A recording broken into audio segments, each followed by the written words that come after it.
샬롬, 믿음 따라 살고 믿음 따라 죽길 원하는 여러분들과 함께하는 임태진 목사입니다. 오늘은 마태복음 강의 5번째 시간입니다. 앞선 마태복음 강의에서는 다말, 라합, 그리고 룻, 이 세 이방 여인들을 굳이 예수님의 계보에 기록하여 마태가 유대인들에게 알리고자 하는 교훈이 있다는 것을 말씀드렸는데 기억하시는지요? 오래 믿은 우리 즉 영적인 유대인이 될 수 있는 우리에게 앞으로 마태복음 강해를 이어나가는 데 있어 굉장히 중요한 부분이기 때문입니다.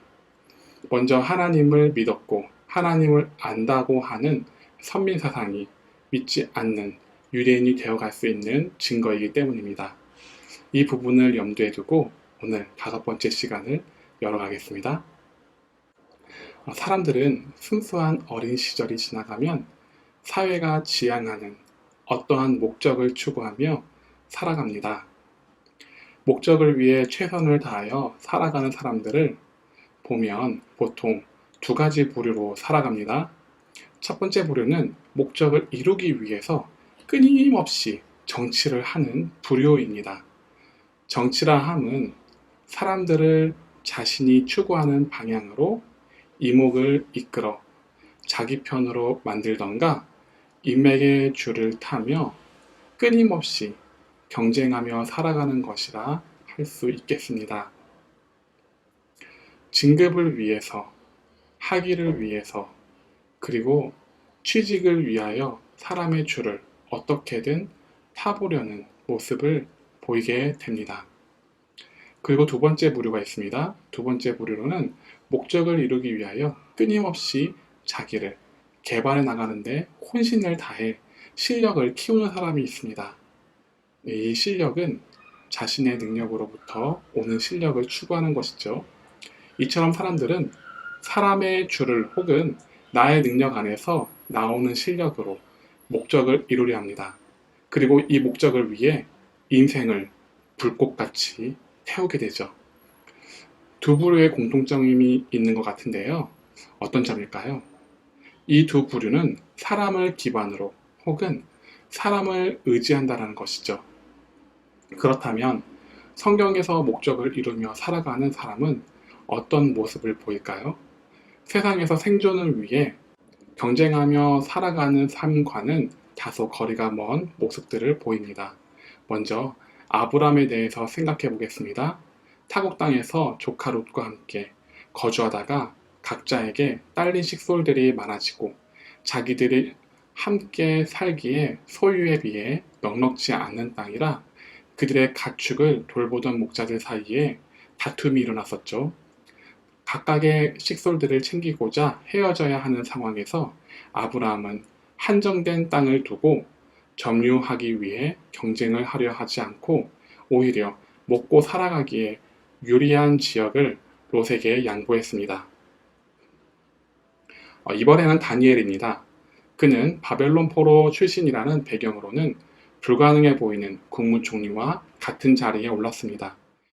본향이 아닌 타국살이 가운데 세계 정세와 왕권이 바뀌어 불안정한 상태에서도 그 자리를 지키려 다른 신하들을 견제하며 경쟁 구도로 생각하기보다는 하나님을 경외하면서 더욱 신경 쓰고 있었음을 우리는 볼 수 있습니다. 앞서 말씀드린 사람들, 즉 세상에서 경쟁하며 살아가는 사람들의 모습과는 전혀 다른 모습입니다.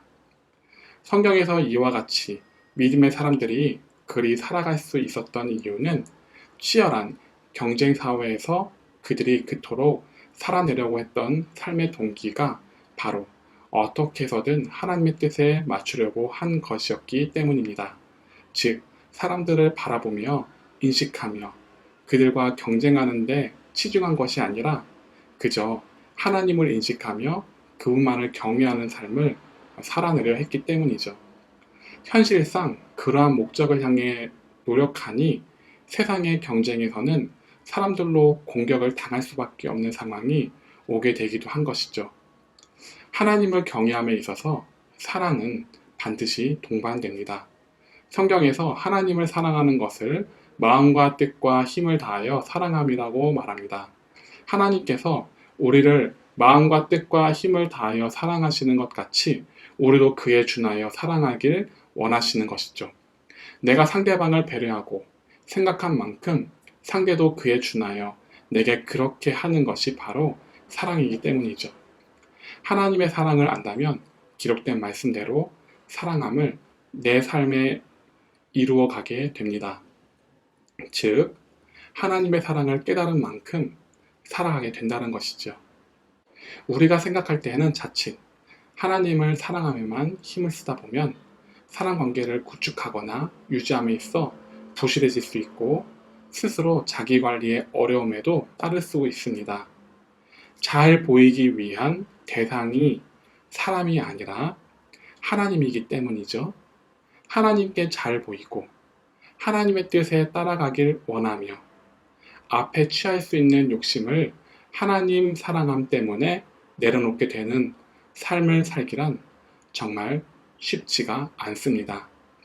하나님을 마음과 뜻과 힘을 다하여 사랑하는 데 있어 사람 앞에 자존심과 불이익 그리고 우위를 눈앞에 두고도 내려놓게 되는 이러한 삶은 하나님이 나를 점차 세워주시기를 신뢰하며 걷는 길이기 때문이죠.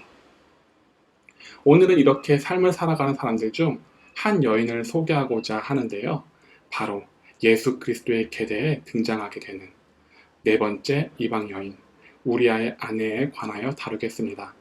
마태복음 1장 6절 하반절입니다. 다윗은 우리아의 아내에게서 솔로몬을 낳고 사람들은 이름의 뜻을 따라 살아가곤 합니다. 이름의 뜻대로 살아가는 것을 목적으로 두며 살아갑니다. 이름값을 하며 살아가는 것이 우리의 인생이기 때문이죠. 우리아의 아내 밧세바, 그녀의 이름의 뜻이 있습니다. 밧, 딸, 그리고 쉐바, 맹세라는 두 단어의 합성어로 맹세의 딸이라는 뜻을 가지고 있습니다. 그렇다면 이 이름을 지어준 그녀의 아버지는 어떤 사람이었을까요? 역대상 3장 5절에 기록된 밧세바의 아버지는 내 하나님의 백성이란 뜻을 가진 안리엘이라는 사람입니다.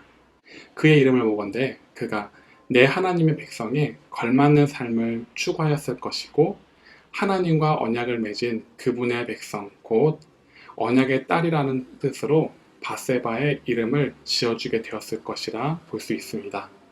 그런데 언약의 딸이라는 밧세바라는 이름을 두고 저자 마태는 왜 굳이 우리아의 아내라고 기록한 것일까요?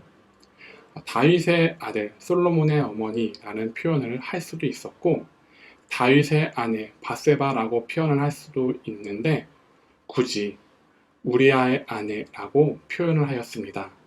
그것은 한 여자가 결혼하면 그 남편의 집안 사람으로 정체성이 바뀌는 것처럼 밧세바는 헷 족속 우리아인 이방 족속의 사람이라는 것을 강조하기 위함입니다. 마태는 유대 혈통일 것이라 짐작할 수 있는 단어들로 그녀를 표현하기보다는 굳이 밧세바가 이방 사람이라는 것을 마태복음의 대상자인 유대인들을 의식하여 기록하였던 거죠. 우리아의 아내 밧세바는 사마 11장 2절에 처음 등장하게 됩니다. 그 해가 돌아와 왕들이 출전할 때가 되매 다윗이 요압과 그에게 있는 그 부하들과 온 이스라엘 군대를 보내니 그들이 암몬 자손을 멸하고 라빠를 에워쌌고 다윗은 예루살렘에 그대로 있더라.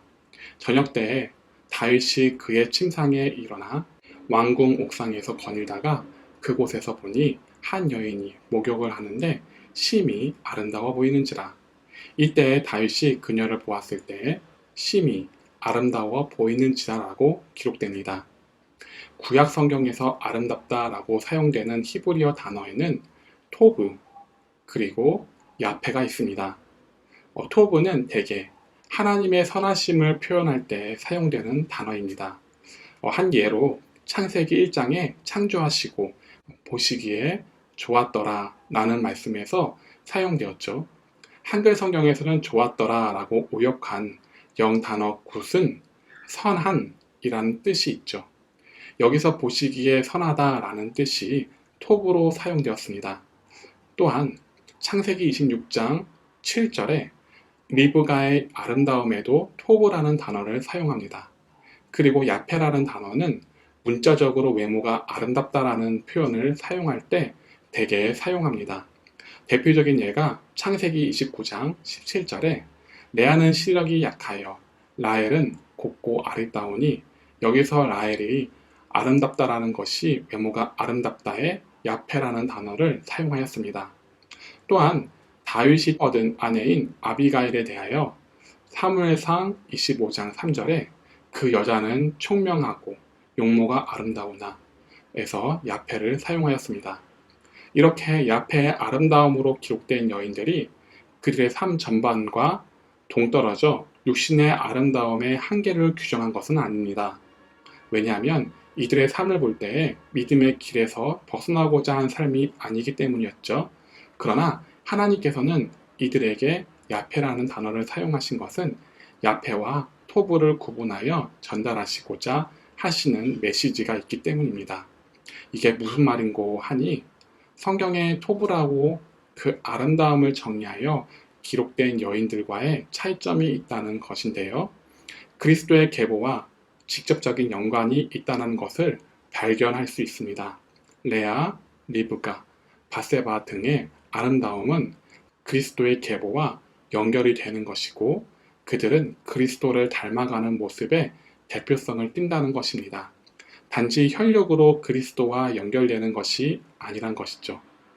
다윗이 바세바를 보았을 때 토브라는 단어를 사용하게 됩니다. 이 아름다움은 다윗의 주관적인 입장에서 바세바가 외모가 아름답다라는 것보다 하나님의 선하심을 품은 하나님을 닮은 여인이었던 것으로 알게 되었을 것입니다. 정황상 목욕하는 모습 그 자체에서 토브의 아름다움을 정의하였다기보다는 바세바가 결과적으로 하나님 보시기에 선하였다라고 기록된 것이지요. 그녀의 삶을 표현한 말씀이라고 한다면 잠언서 31장 르무엘 어머니의 잠언을 이야기할 수 있겠는데요. 이 잠언에서 등장하는 르무엘은 솔로몬이라고 말합니다. 그렇다면 이 잠언을 남긴 주인공은 솔로몬의 어머니인 바세바라 말할 수 있겠죠. 솔로몬에게 남긴 잠언을 살펴보면 그녀는 자녀에게 남다른 교훈을 줬습니다. 르무엘 어머니의 잠언을 읽어보면 마치 르무엘 곧 솔로몬은 이미 왕이 된다라고 보고 그를 위하여 의로운 왕이 어떤 왕인가 만 고민해서 적은 잔소리임이 잠언 31장 2절을 통해서 심정이 드러납니다. 내 아들아, 내가 무엇을 말하랴? 내 태에서 난 아들아, 내가 무엇을 말하랴? 서원대로 얻은 아들아, 내가 무엇을 말하랴? 솔로몬에게 크게 두 가지를 가르쳤는데, 앞에서 언급한 의로운 왕, 그리고 지혜로운 여인을 얻은 기준을 가르칩니다.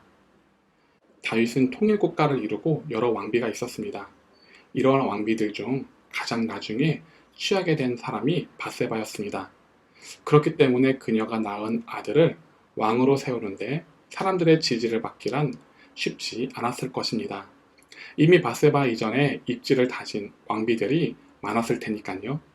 그럼에도 그녀는 아들 솔로몬에게 르무엘 왕이 될 자질을 가르쳤습니다. 그녀는 다윗 왕에게로부터 솔로몬을 왕으로 세울 것을 약속받았기 때문입니다. 그럼에도 바세바는 다윗이 약속한 것을 주시하며 동태를 살피지 않는 모습을 보입니다. 정보의 약한 모습을 보이는데요. 왜 그런가 하니 때는 다윗의 셋째 아들 압살롬 뒤에 태어난 핫깃의 아들 아도니아가 다윗 왕이 노쇠한 틈을 타 정권과 군사력을 잡고 자신을 지지해주는 사람들과 함께 왕이 되기 위한 의식을 하려던 때였습니다.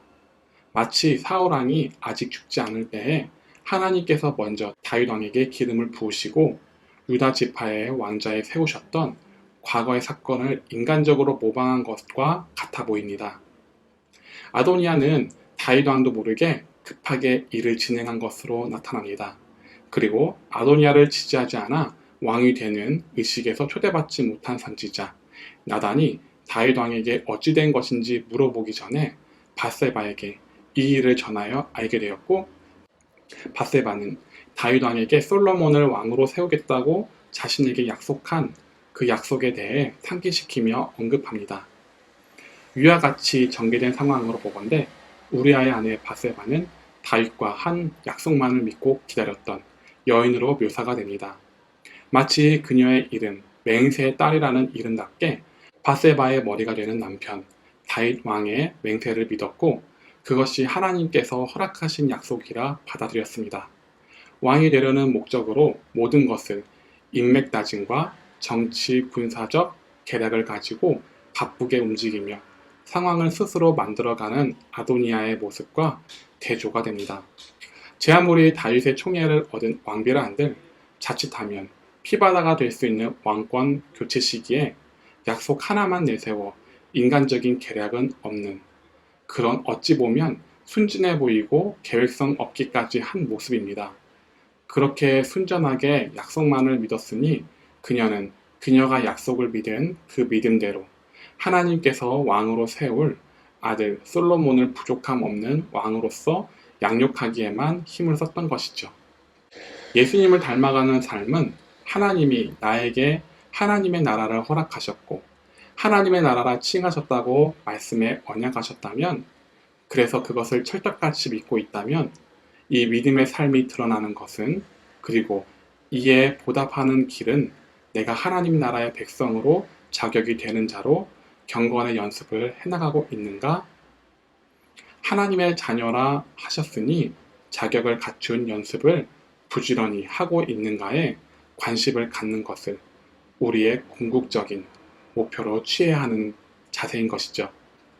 하나님의 편에 속한 자가 되는 것에 신경을 쓴다면 다른 것에는 하나님께서 약속한 대로 이행하시도록 내어드리는 신뢰의 모습이 우리에게 절실히 필요합니다.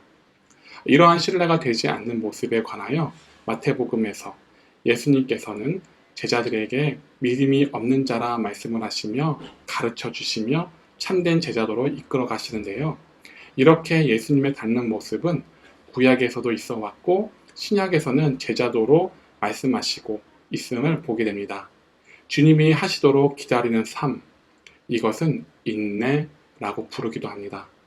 사랑하는 여러분, 우리들도 말씀의 날을 일컬어 왕과 같은 제사장 혹은 하나님의 자녀, 하나님 나라에 상속받을 자와 같은 자가 될 것이라 약속하셨다면 성경에서 말씀하셨으니 나의 힘으로 이루어야 한다는 생각으로 행동하지 마시고, 혹은 약속을 받았으니 약속에는 신경 쓰지 않고 세상에 관심을 기울여 세상의 것을 나의 힘 삼아 컨트롤하려고 하지 마시고, 약속받은 자로서 말씀에서 인도하는 길을 인내하며 부지런히 밟아 나가시기를 소망합니다. 내가 하나님의 뜻을 이루어 드리려는 마음, 내가 세상에서 나의 힘으로 빛이 되려고 하는 마음, 모두 어찌 보면 하나님을 영광되게 한다는 명목하에 드러나게 되는 육신의 정욕이고 안목의 정욕이며, 그리고 이생의 자랑을 위해 가는 것이게 됩니다. 이런 것은 하늘 아버지께로부터 온 것이 아니라 세상으로부터 온 것입니다. 다음 시간에는 예수님을 닮는 자, 막달라 지역 사람 마리아에 관하여 말씀을 나누겠습니다. 다음 시간까지 주 안에서 평안하세요. 샬롬.